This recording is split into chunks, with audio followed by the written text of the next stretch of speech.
Okay, so now we're going to go through how I'd use LongTail Pro to research keywords for the blog post in exactly the same keywords as I just researched before. First of all, there's two versions of LongTail Pro. There's LongTail Pro or there's LongTail Platinum, which is more features than LongTail Pro.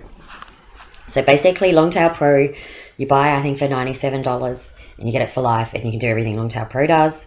You can get a couple of extra bits of functionality if you pay an ongoing subscription to get LongTail Platinum. So most of what I'm doing, you can do in LongTail Pro, and I'll tell you the bit that's just the Platinum add-on. Now what you do is, when you're ready to create some new keywords, you just come in here and create a new campaign. So you just give it a name, the language, a country. You have to select a country. If you want it globally, you can set settings so you see global search results, but you just need to select a country here. And then you create campaign. Now I already created it. My internet connection is really terrible at the moment, so I already created all of this, so we don't have to wait for it. Now here, you just add some keywords, just like we did in Google AdWords. So you describe what the post is about, basically. So I put Atlanta to Miami and driving Atlanta to Miami. You can fetch additional data if you want, so you could get global search for you. I would usually do that for my blog, but at the moment, like I said, my internet connection kind of stopped that from working. But it depends what you're doing. You know, some of my niche sites, they're really just about America, so I don't bother with global search for you. You can apply filters, which is something I recommend if you can, just because even like a search like this, you're just going to get thousands of results. So it's very thorough. It's best to cut it down if you can. So I've put a minimum of 30 local searches. You can also put a global search minimum or maximum on. And number of keywords. So number of words you want in your return. Now, because I know that I'm going to be looking for long tail keywords, so like longer statements, I've put the minimum as 4. Because really I need something that's Atlanta to Miami. I know Atlanta to Miami itself is just too competitive. So I've just sort of put a number of 4. Okay, so now we can click generate keywords when you've done all that. And it basically goes away and it would create it all. Like I said, I've already done it. And you'll get back this big table. Now I've actually also removed some of them just because it was, even with the filters, I still had a few hundred results. And there was a lot about flying, which we don't really need to see. You can see there still is ones that are quite, that aren't good for us. I mean, you can either keep them on the screen, but sometimes I find when there's just too many, it can be a bit distracting, so I like to remove some. So if you want to remove them, you just click the cross. And then they go away, you know, so we don't want last minute flights either. So, you know, when I'm being really serious about my keyword research, like for my niche sites, I'll like pretty much remove everything I don't want. Although you can also mark them as a favorite if you like them, and then they'll come up in your favorites tab. So it's another way just to view the ones that you want to see. I'll usually rank them by local search. So going downwards.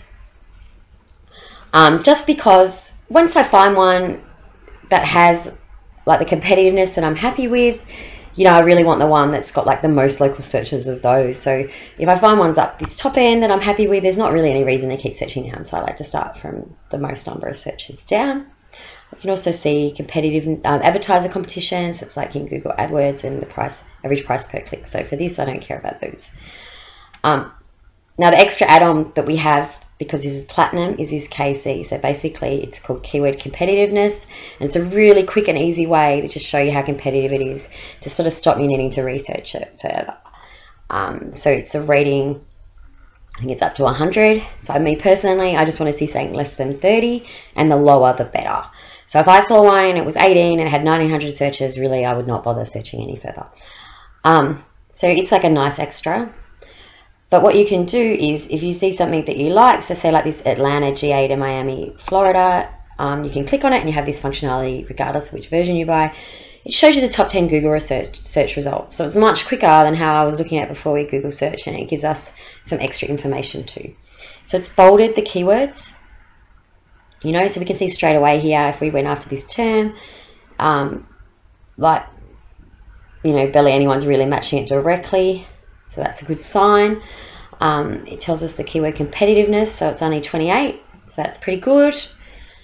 The other things it shows are interesting. We've got the domain authority here and the page authority. So more look at this, but like I said in the other one, I'd also, when I see 1, but that's 95, I would think of that as more like 40. The other one that's a really good column to look at is this juice page links. Now this is basically how many other websites link to this page. Now, if you know much about SEO, you know that Google puts like a lot of emphasis on how many other websites link to your site, like seeing that like as a vote for the page. So if you see like a lot of juice page links, that is a search term I would not go after. I mean, you can see this one has 16, so that's like really high, but it's about, it's not really matching it that well, so I wouldn't be too worried. But if I saw a lot of juice page links in here, I would just forget about it and go to another term. But yeah, so they're the things you'd look at: your juice page links, your domain authority, your page authority. It's showing a few other things like MozRank and PageRank. You know, PageRank's too out of date now to worry about. And site age, it's harder to beat old sites if you're not one yourself.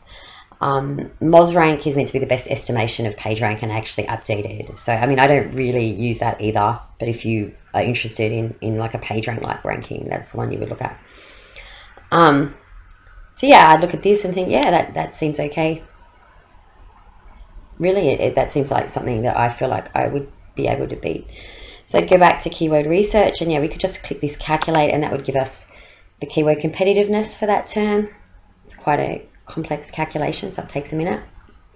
And then I keep looking down and see what else is relevant. So I'm looking down, you know, most of these are not really very relevant for me, for what I'm doing in my post. So I'd keep looking. You know, distance, miles. That one's kind of similar to the last one, so let's just have a look what that keyword competitiveness is. Driving distance, not really what my post is about. I already calculated these two, so driving from Atlanta to Miami, so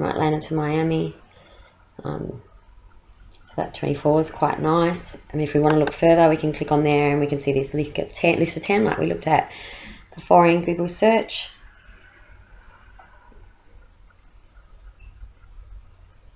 But I mean, if you want to be ultra quick, you can pretty much, for these types of posts, I would just trust that keyword competitiveness. But yeah, I mean, it's good to see this. Look, no juice page links, page authority, you know, it's all pretty low. You know, that seems like something I would feel fine going for. Keep going down, so this is Atlanta to Miami driving, so I calculated that.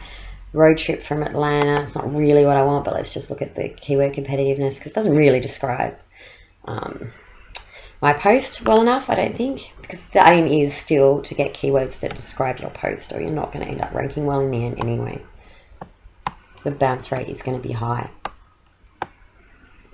Okay, so that's about it. And then what I'd probably do is filter, like sort by this keyword competitiveness. You know, and you're like, yep, 24, it's only 40 searches, but we know from before that there was lots of related searches that were like that, that it would also pick up on, like you said, like say here, like with the Atlanta to Miami driving, looks good too. Yeah,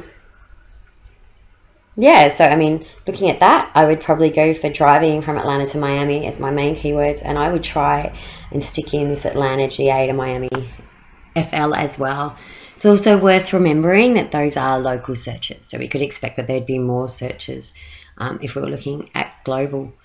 So yeah, that's how I use LongTail Pro and LongTail Platinum to find keywords. You can also export any of these lists using the export results button and have it in a spreadsheet if you find that easier.